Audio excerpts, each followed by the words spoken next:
Assalamualaikum warahmatullahi wabarakatuh.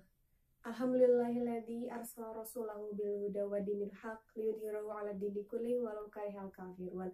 Wassalatu wassalamu ala khairil khalqi Muhammadin wa ala alihi washabihi wa man tabi'ahu ila yaumiddin amma ba'du.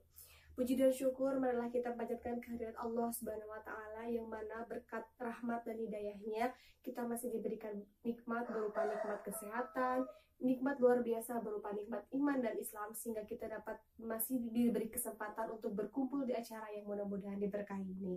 Salawat serta salam tak lupa kita curah limpahkan kepada junjungan kita yakni Habibana wa Nabiyana Muhammad Sallallahu Alaihi Wasallam, kepada keluarganya, kepada para sahabatnya, dan juga semoga sampai kepada kita selaku umatnya, semoga mendapatkan syafaat khusus di dalam jaza walizat, amin. Salam takzim saya kepada Dewan Juri yang saya hormati, serta rekan-rekan seperjuangan dan hadirin rahimakumullah. Pada kesempatan yang baik ini, izinkanlah saya untuk menyampaikan sedikit untayan pidato. Kali ini saya akan membawakan sebuah tema mengenai peran Islam bagi generasi milenial untuk menumbuhkan kepemimpinan dengan subtema sikap toleransi di antara banyaknya keberagaman. Hadirin rahimakumullah, generasi milenial merupakan generasi yang memiliki beberapa ciri-ciri. Yang pertama yaitu suka dengan kebebasan, senang melakukan personalisasi, dan kecanduan akan ilmu pengetahuan dan kecepatan teknologi. Akibat dari adanya kecanduan akan informasi yang instan dan hyperteknologi, banyaknya persepsi bahwa generasi milenial merupakan generasi yang malas, generasi yang tidak percaya diri, dan generasi yang tidak mampu melakukan penonjolan kemampuan diri mereka.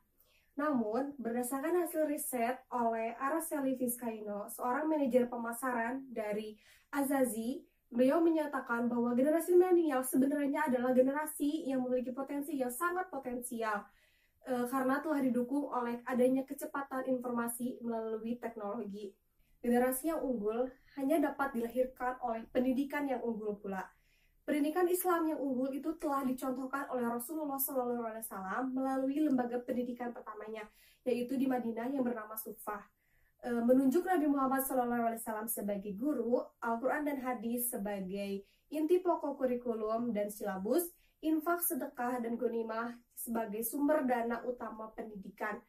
Rasulullah SAW telah berhasil melahirkan generasi yang unggul, yang mereka adalah sebagai generasi yang mampu membawa peradaban dan kemajuan Islam di dunia. Salah satu bentuk implementasi kita untuk menunjukkan kepemimpinan itu diantaranya yaitu dengan menunjukkan sikap toleransi. Toleransi sendiri merupakan suatu sikap yang tidak menghendaki adanya diskriminasi perbedaan yang terjadi di suatu golongan atau di suatu lingkungan masyarakat. Berdasarkan Quran surat Al-Kafirun ayat 1-6, Allah Subhanahu wa taala berfirman, A'udzubillahi minasyaitonirrajim. Bismillahirrahmanirrahim. Qul ya ayyuhal kafirun la a'budu ma ta'budun wa la antum 'abiduna ma a'bud wa la ana 'abidum ma 'abadtum wa la antum 'abiduna ma a'bud lakum dinukum waliyadin. Yang memiliki kesimpulan bahwa Islam dengan tegas hanya taat dan patuh kepada Allah Subhanahu wa taala. Tidak ada keinginan untuk menyekutukannya dengan yang lainnya.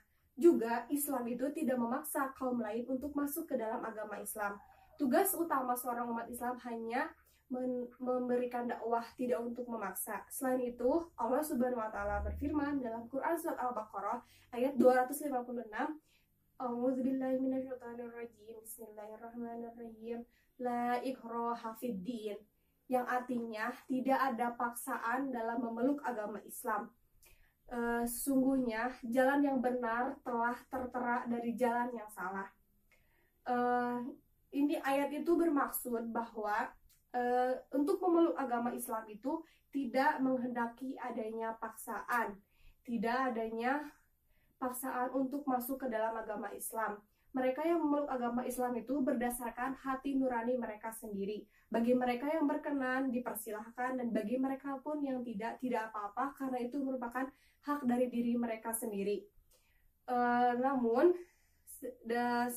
dari waktu ke waktu sikap toleransi di Indonesia ini sudah mulai berkurang karena sudah banyaknya masyarakat yang mementingkan kepentingannya sendiri. Hal ini dibuktikan dengan banyaknya kasus intoleransi yang terjadi di Indonesia.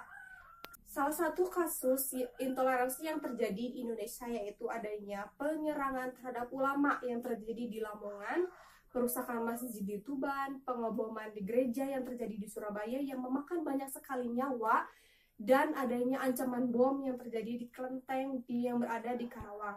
Dari kasus-kasus intoleransi yang terjadi di atas, ini menunjukkan bahwa masyarakat Indonesia ini belum mampu memahami dan mempelajari arti penting kesatuan sebagaimana yang telah dicontohkan oleh para pahlawan terdahulu dan rakyat Indonesia dalam merebut negara dari penjajah tanpa mengenal adanya perbedaan.